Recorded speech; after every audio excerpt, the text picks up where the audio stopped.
that you received that landlord. I didn't cover that at the start because the tenant hadn't joined us yet, but I just want to confirm that you got it. Okay. Yeah, sorry about that. There was an access code, and I thought it was the access code for the. No, tenant, thank you. We've already started. I don't want to hear any more about it. You're here now. You're 4 minutes late. Now we're getting back to the hearing here, okay? Now, landlord, you provided some evidence in response to this application. I do want to ensure that you sent a copy of that to the tenant. Is that correct? Yes, we did, and we uploaded copies of the registered mail receipts as well. Okay, excellent. Thank you. Can I confirm that you received that, tenant? Okay, so we're talking about the eviction notice? No, the documentary evidence that the landlords are stating that they served you is their response to your application here today. That they served me. I guess like the home life, the property management team, they served me in person. Okay. That's Okay. all that happened. Documentary evidence? Yeah, no, yeah, that's documentary evidence, yeah. Okay, excellent. Okay, thank you. And we've confirmed the terms of the tenancy here as well. I just want to quickly go over them with you to ensure they're accurate. The tenancy started March 1st, 2013. Is that right, tenant? Yep. Okay, and then currently your rent is $700 due on the first of each month? Yes. Okay, and that you paid a security deposit, not a $325. That's right. 325. Okay, and that your tenancy still ongoing currently? Yeah. Yes. Okay. Thank you. Now, tenant, at the start of these types of hearings, I would like to offer the opportunity here to settle the dispute through mutual agreement. Now, we've partially started the hearing. I'm going to bring you up to speed if we carry on with the hearing, but I just want to check with you, tenant. Is it that you want to see this tenancy continue, or is it that you apply to cancel the notice because you may need more time to find another resident? No, this tenancy should continue. Okay, so you don't want to discuss a potential end date to the tenancy, and you want to leave it up to me to decide? Correct. Okay, so we'll carry on with the hearing then. What I was doing with the landlord, because it's important to hear first from the landlord as to why this notice was served in the first place, and then I'll hand it over to you, tenant, to respond as you apply to cancel the notice, okay? So what I've confirmed with the landlord here is that the 2-month notice is dated January 6th, Yep. 2022. It's got an effective date, so move-out date of March 31st, 2022. And that it was served to you in person, hand-to-hand, on January 6th. Is that correct, Kevin? Yes, it was served to me actually by the home life real estate property managers, who have later said when I asked them that they're not involved with this eviction, but yes, that is correct. Okay, yeah. So the question was, it was served to you hand-to-hand in person on January 6th. So you confirm that? Is that right, tenant? Yes. Okay, thank you. So now I was heading over to the landlords here to explain why it is they're seeking tenancy. And so the landlord council was making submissions on their behalf. So what I'll do now, I'll turn it back over to council, and I apologize for the interruption. And so after you are all done, landlords and the council, I'll hand it over to you, tenant, to respond, and then I'll go back and decide. Okay, that's how this works. Children, along with the landlords who reside at the property. There's Jasmine, who's 20 years old, Simmer, who is 15 years old, and Buddha, who is 13 years old. In December of 2020, shortly after her 19th birthday, the respondent's oldest daughter, Jasmine, requested to move into the basement suite located in the property. And this has been an idea that has been discussed previously between the various parties. Okay. Ready? I said okay.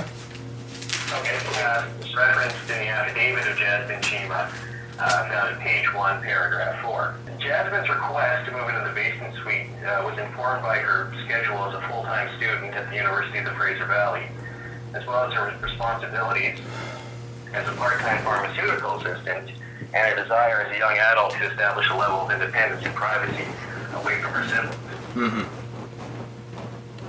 Most notably, Jasmine has been experiencing constant interruption and distraction in her studies, given the distractions associated with living with her 2 teenage siblings. These include video games, friends, music, karate lessons, and so on. And again, there's references to this in Jasmine Chima's affidavit at page 1 and paragraph 3, as well as page 2 of paragraph 5. Am I allowed to question during this at all? No. Okay. No. And so I was just going to jump in and say, you don't need to acknowledge what the other party is saying. It just, if you don't agree with something, or if you do, then that's fine. If you want, you can take notes. As I said earlier, I will turn it over to you once the landlords are done. Okay. You will have an opportunity to respond, and if there's anything you don't agree with, you can bring it up then, okay? Thank you. But for now, I just want you to remain silent. We're giving the landlords and the council an opportunity here, okay? Thank you. Go ahead, Arnold. As well as attached as Exhibit A to the affidavit of Jasmine Chima. It's also further referenced in the affidavit of Sukhjinder Chima at page 1 of paragraph 5. Jasmine's desire for a space of her own is not simply the desire of a young person seeking more independence. And in fact, Jasmine has experienced significant amounts of personal stress levels that have resulted from her current living situation.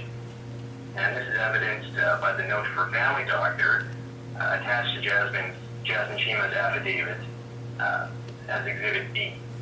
I think it's important to note that despite Jasmine's request, the respondents did not immediately make the decision to allow her to move into the basement suite, and considerable time and effort was spent discussing this matter with each other as well as with their close friends.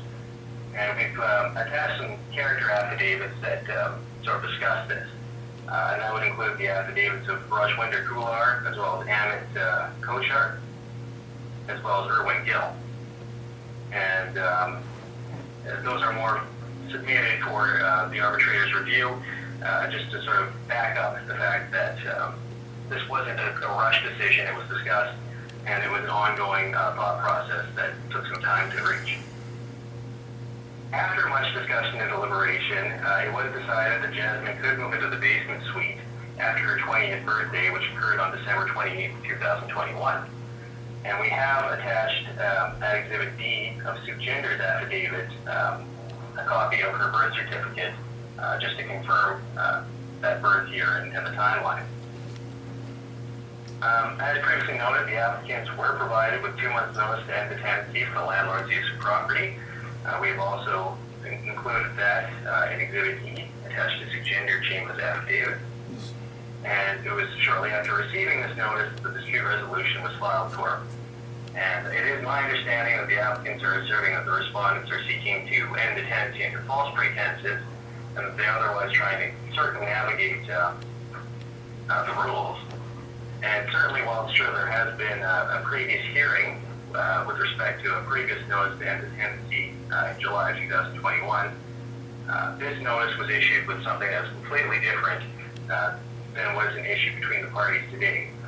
The previous notice having everything to do with the concern that the landlords had with respect to the damage to their property. And this is also referenced in Sukhjinder Chima's affidavit at page 2, paragraphs 10 through 13. I would also note that at the time that the previous issues were going on, the respondents had not made the decision as to whether or not Jasmine should be allowed to move into the basement suite. And that's why there was no reference to that.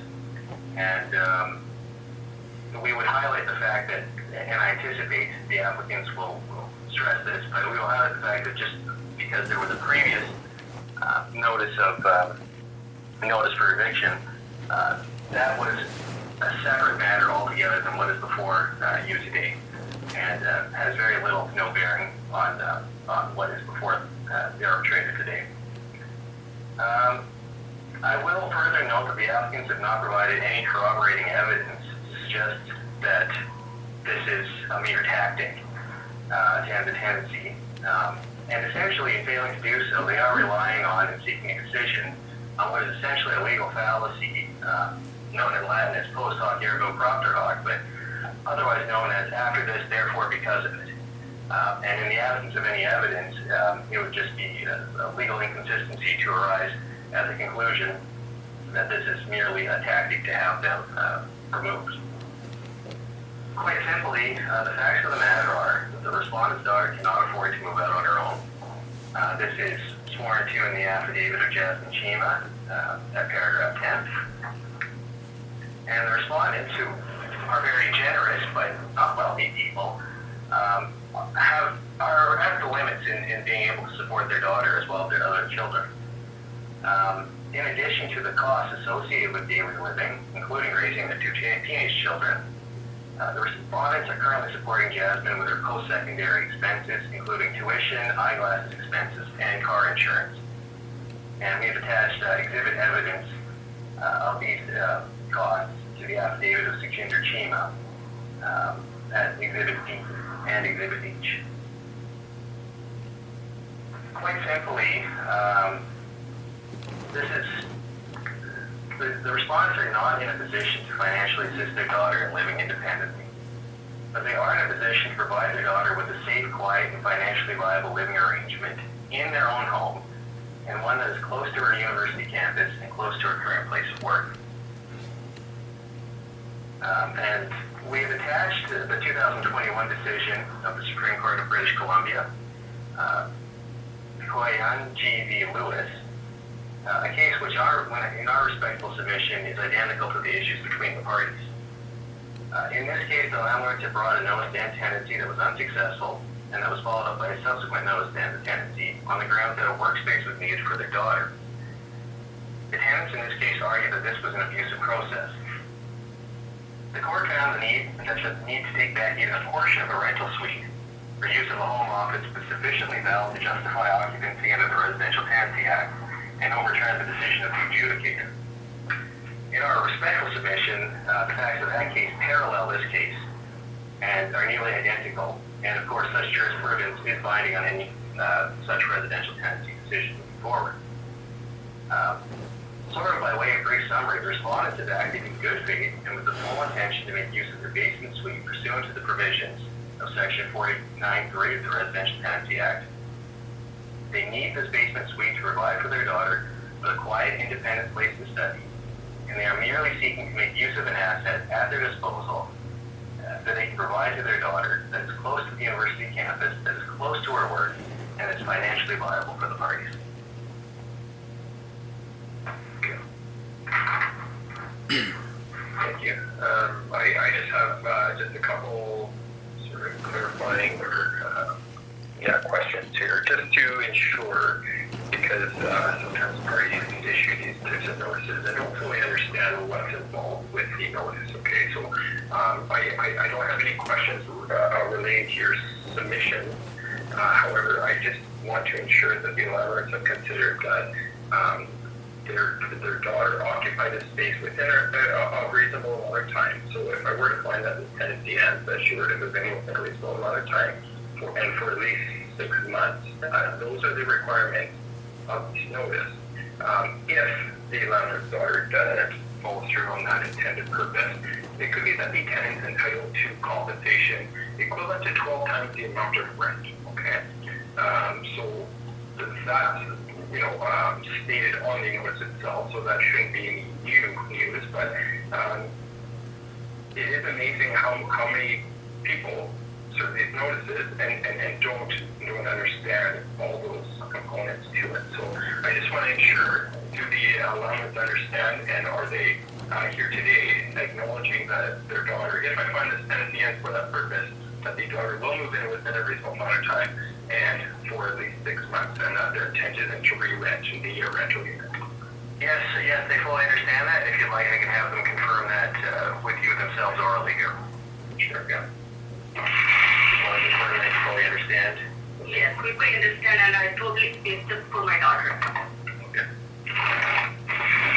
Thank you. I don't have any other questions for the landlords. I just want to ensure that you were done, and that I can turn over to the tenant now. Is that correct, landlords? Yes, that's correct. Okay, thank you. Okay, so tenant, thank you for your patience. You previously confirmed that you received the 2-month notice on January 6th, and so you applied to cancel that notice. That was done on January 17th, so you are within the allowable time period to dispute a notice. And so now I'll just hand it over to you, sir, to tell me why it is I should consider canceling the notice, And if you have any evidence that you provided here in support of that, please do point that out to me for my consideration. Okay. So Okay. Okay, now I've got a few things to talk about. I've added some notes based on what the council has said. Jasmine requested to move in 2020 at first, is that correct? That was what was said? Yes? Well, are you asking the landlords or? Well, Justin. Justin was his name? Justin was the council's name? Am I allowed to ask questions? Sure. Okay, so 2020. I'm just wondering, why was no mention of this made in between 2020 and the time of the eviction and now? I may have missed something. Okay. Anyways, so you were served a 2-month notice to Tenancy for landlord use. They just indicated that the intent behind that notice was to have their daughter Yes. occupy the basement suite that you currently occupy. Okay. According to them, she's going to school, she's working part-time, she's 20 years old, she wants to gain some independence, and so that's what they're seeking tenancy for. I don't know if there's any portions of the act that state that they need to notify as soon as they know. They served you a notice on January 6th that indicates that. Okay. So you've applied to dispute it, so I'm looking to you for reasons why you feel this was served maybe in bad faith, or that they're not going to follow through intent purpose of the notice, any of those reasons. Okay. All right, well, I'll just go with what I know and I won't bother asking questions. It's a little different than a live court setting, I guess. Okay. I don't have the luxury of hiring a very well-educated counsel or lawyer as the Chimas have. I know that must cost a fair bit. Lawyers usually run, I don't know, $100, $200 an hour. I'm not really sure. But for now that I think about that, these notes, if they can't afford to have Jasmine move into her own suite, how are they able, who's a girl who's in college, who has obviously a college loan, I would assume. She's working part-time. She's in college for pharmaceuticals. It sounds very high-end type job in the future, sounds like. But yet they can hire a lawyer for this. You know, I'm speaking on my own. I can't afford to hire a lawyer, and I'm living in this basement suite. That seems kind of strange to me. I wanted to make that note. I may go back to that. They have also 3 vehicles, including one for, I believe, Jasmine. I just feel, in terms of the not being able to afford, and this is the area I'm going on first. I don't believe that's true. I believe that's just a part of their evidence to suggest to move down here. Now to go to the reasons. Why would they do this? Okay. Well, I'm not sure how well you know about the previous hearing, but the previous hearing was about an eviction notice handed on July 27th. Now, it was overturned because it was ruled that they were lying about that. The eviction only came after an argument over using the hose. The hose was used about a week before the original threat of the eviction, and right at the end of June, right on the peak of the heat wave, the biggest heat wave we've had. And in this case, it was being done. The other tenant that was here was using the hose to cool down in this heat wave, and for some reason we don't know, Jesse, one of the homeowners, came by and told him not to use the hose. He later went and said that the neighbors were complaining that water was running under their fence. We talked to the neighbors, who later said that they don't talk to Jesse, and this never happened. There was no complaint about water running under the fence. They phoned the police. The police phoned us to check about all this, about the hose and Jesse. Jesse was very upset. Suki was down here. The police would not attend, though. Mysteriously, an eviction notice was brought up not long after this about smoking on the property. The very property that we've been able to smoke on and suggested to smoke on by the homeowners themselves for 8.5 years. Aside from all the other evidence I gave at the previous hearing, this is the very key part that overturned their eviction. After this eviction came on July 27th, there were 2 other evictions for failure to pay rent. This was tactically manufactured or done by the property management team. The property management team that the Chimas pay for to handle tenants and whatnot in their financial settings. We pay them, and the money is then collected by the Chimas. What happened was my money is sent through the 8.5 years before this through a direct mail. It had always come with no questions asked. By coincidence, the property management office in Mission in June, I believe, right about 1 month before this happened, moved to merge in an office in Abbotsford.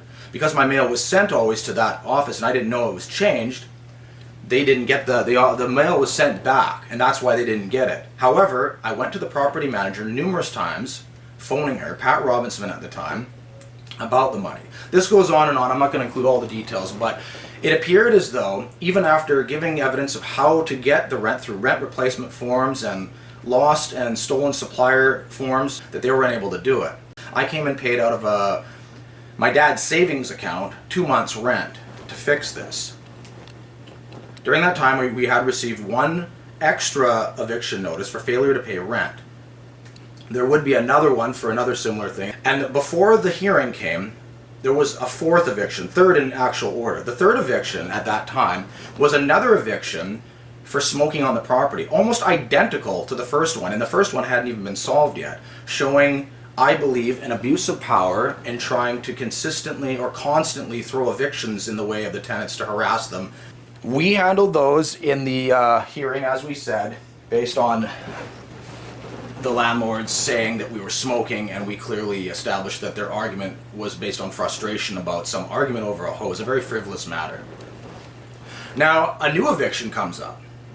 I've talked to a few friends about this, understandably, and I always get the same response. You know, the response is, that seems kind of strange. That looks a little suspicious. The common response to, they've been harassing you, taking photos from all kinds of angles of you smoking, taking photos of me weightlifting, literally Suk Jinder in her bare feet and pajamas on 2 different occasions, coming and hiding around a corner, taking a photograph of me, and then running away about weightlifting. Filed a complaint for compliance and harassment, I believe, or harassment and compliance. I can't remember the exact term. I just did that. After all this time, the eviction doesn't work for them. Right? Christmas goes by, a month goes by, and January 6th, right on the heels of losing their hearing for evicting us, they just happened to come with another eviction, this time for moving in. A member of their family moving in down here. And the lawyer or counsel has carefully and elegantly, I guess, illustrated why this actually has nothing, he said twice actually, very little to no bearing why they have to say that.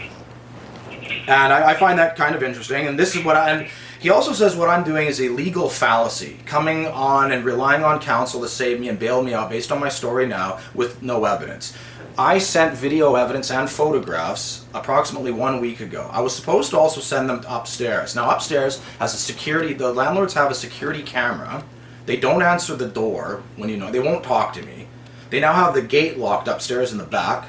I'll get to that in a bit. They won't accept. The last time I tried to send them I deliver them or serve them the dispute resolution, they wouldn't accept it. So we had to explain that in the hearing. This time I mailed it to them to ensure that they got it. I wasn't sure how exactly to give them the video. It seemed like I had to go and spend more money to pay for a memory stick or a USB stick. It seemed like, honestly, something that was unnecessary if I just give you the evidence that at least in going over all of what I have said, you can see what I'm talking about. In September, I believe, of 2019, after Jesse Chima backed out of the driveway right into my dad's vehicle, damaging it. This was later handled by ICBC. However, until that moment, it was denied. In other words, they denied actually even doing it. Jesse lied about it.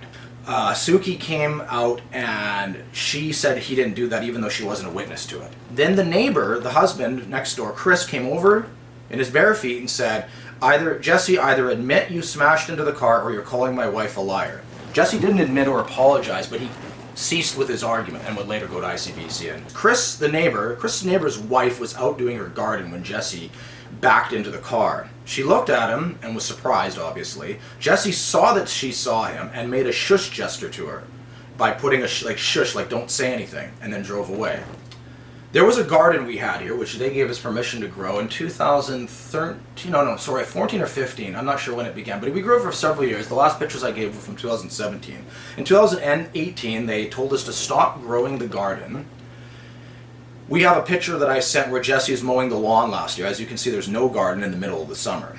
Their reason for us not growing the garden was because they were going to just like Jasmine was going to move down here. They were going to grow their own garden. They did not grow any garden. There has been in the last 4 years, no plants, no flowers, no nothing. There was some kind of plant, I'm not sure what it's called, I'm not sure what it's used for, but they started growing it in 2018 on the side of the garden to take up some of the space and essentially limiting our space. So they cut down on the space before completely canceling our garden privileges. They grew it and watered whatever plant this was in a good chunk of the right side, our right side looking south of the garden. At the end of the year, Jesse cut all the plants into 3 or 4 wheelbarrows, 3 for sure. He then took them across the road and dumped them after working that hard. There was also a table we had here, a table that they moved during some renovation. They moved it into the middle. We have the end recording of this, just the end as I got home. Jesse had told my dad not to sit on it for some reason, but yet he had it in the middle of the... He said it was his family's, but they never used it at all. Occasionally my dad would sit on it as it was in the middle of our property in the yard. Eventually, Jesse seemed to get mad, came out and literally dismantled his entire table, his own table, with a hammer and then wheelbarrowed it across the road. These are some issues of Jesse's behavior. And then when we get to the eviction itself in July 27th, we already know that they didn't have an original issue with smoking. They preferred us to smoke in that area. Originally when we moved here, we smoked under the basement. They told us not to do that because it was too close.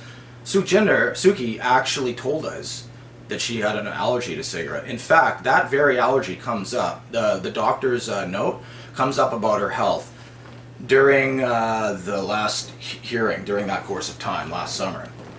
We have gone through incredible hardship and harassment from them, not ever worrying about us smoking out in the property, yet only during this July to December span of time, mostly in the summer, they harass us about smoking. New neighbors moved in actually, next door, who are actually physically closer when they're at their poker table.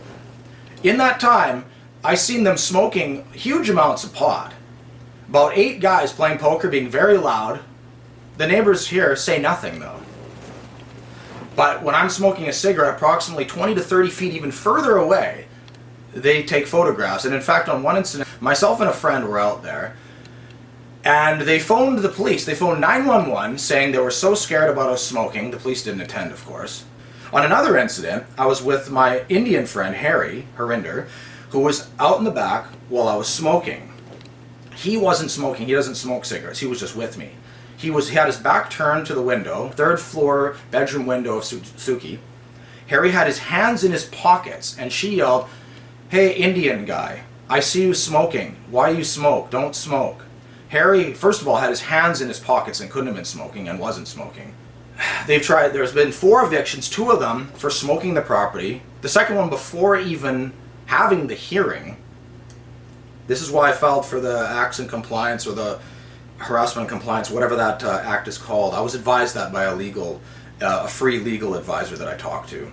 It's not up to, as you said yourself, arbitrator, about them not needing to explain why the 6-month gap or whatever that amount of time was, why about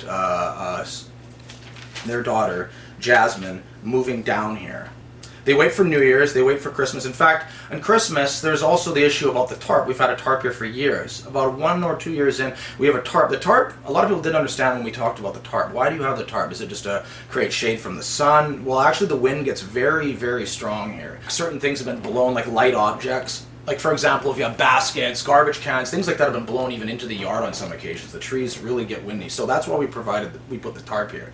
Just before Christmas, I believe it was the 24th, the day after buying a new tarp, my dad went and cut upstairs on the balcony. He was allowed and witnessed by, I believe, Jesse, to cut the old tarp's ropes or string, whatever, and then he replaced them with the new one. But as he was doing that, they had, in between, I guess, they put a lock up, or they were putting a lock up, and they started yelling. The notice of hearing and no evidence. Is it that you served these pictures and the video clips to the landlords prior to the hearing? No, I served them about a week and a half, 2 weeks ago on email to you guys, and I realized I wasn't sure how to, at that time, I didn't think how I would give because all the evidence was in the video evidence. I served them with the dispute. And you guys know that it's the same dispute that I have, so they have a copy. Like, buy another USB stick for 20 or 30 bucks or something, and then give that to them. I said, they don't answer the door when I come. to there. So how am I gonna mail it again? And at that time, I think I had like 3 or 4 days left. I was right on the deadline. I just figured like it seemed like a very. It just seemed kind of to me that particular thing. I figured if you need to look at the evidence, you have that evidence. I mean, it's video evidence of certain phone calls. I also want to ask. What about? Okay. Can I? Okay. It's very important that you serve the other party with your evidence because then they know what they're responding to at the hearing. Okay. So the fact that you haven't served any of your evidence to the landlord poses a problem with that. Okay. So I just wanted to clarify that you had not served your evidence to the landlord. They've indicated that they didn't receive anything, so that'll be part of my decision as well. What? Back over to the land. No, I'm just going to turn back over to the land. Sorry. Any final thoughts that you haven't already mentioned before we conclude our call? And we only have about 10 minutes left here, folks, okay? Yes, I mean, there was a number of submissions that were made by the applicant. Difficult to address every single one. Certainly there was a lot of submissions made with respect to things that are not for you today. That has to do with previous issues that may or may not have happened. And even if we hadn't provided with that evidence, it's impossible for us to determine whether it was probative at all or has any relevance to today's hearing. The notice of dispute that was filed by the applicant is to cancel. The notice that was provided pursuant to Section 49.3. The landlord intended to occupy a portion of the residence. We would submit that we provided ample evidence to back up the fact that we intend to take back the residence and intend for Jasmine to live there. And we have not been provided with any sort of evidence in response by the applicant to suggest that this manner of proceeding was improper or unethical or in violation of the act or the rules. So I don't know if there's too much more to say on the matter other than that. Okay, thank you. Tenant, any final thoughts in closing here that you haven't already mentioned? Yeah. This is still a fairly new kind of process, certain things here with the video evidence. I mean, a lot of this is a little unorthodox, I think. Now, he says that some evidence may or may not have happened. Well, I mean, the things that I said happened did happen. I have video evidence of them, so they did definitely happen. And the reason why I say them, because he says many of them are older and have nothing to do with this, that's not true. They all have something to do with this, and that's why I sent them. They all have something to do with showing how Jesse lied about hitting the car to multiple people. Pat Robinson said that they were going to move back here on July 27th last year on a phone call that I have recorded and also sent you. It's in there on the emails. There's the garden that they said they were going to start growing again. They did not start growing a garden and nothing for several years now. And I'm just showing, and the tarp upstairs that they cut, I'm just showing that there are reasons why they would not tell the truth, or even tell the truth in a technical sense that, yes, Jasmine intends to move down here, but only to move us out to solve this dispute. I haven't, like, even the smoking thing, like, I haven't actually smoked. I quit smoking 2 months ago. So that's something they can't even complain about anymore. That seemed to be a huge issue for them. And when that didn't work, I said before, they came to this with this new idea about Jasmine moving in. And I don't buy it. Even if she does intend to move, I believe it's simply for the purpose of having them win this feud. And that is it. Okay. All right. I'm going to go back and I'm going to decide on this. I think I've got everything I need to go ahead and do that. Now, once I'm done my decision, I'd like to send it out to you folks as soon as possible. Typically, email is the fastest way, but I could also mail it to you. Tenant, which do you prefer, an email copy or would you like it mailed? Email is fine, thank you. Sure thing. Okay, and same question to the landlord. Do you prefer an email copy of this decision or just a mail? Email's my email address would be sufficient for me. Okay, I've got it here. Thank you. I'd like to thank you all for taking part in this hearing. Again, I'll go back and decide on this. You have up to 30 days to do so, but I can imagine it will be done sooner than that. And once it's done, I will email it to both parties. On that note, we'll conclude our call. Thank you. Participant exiting.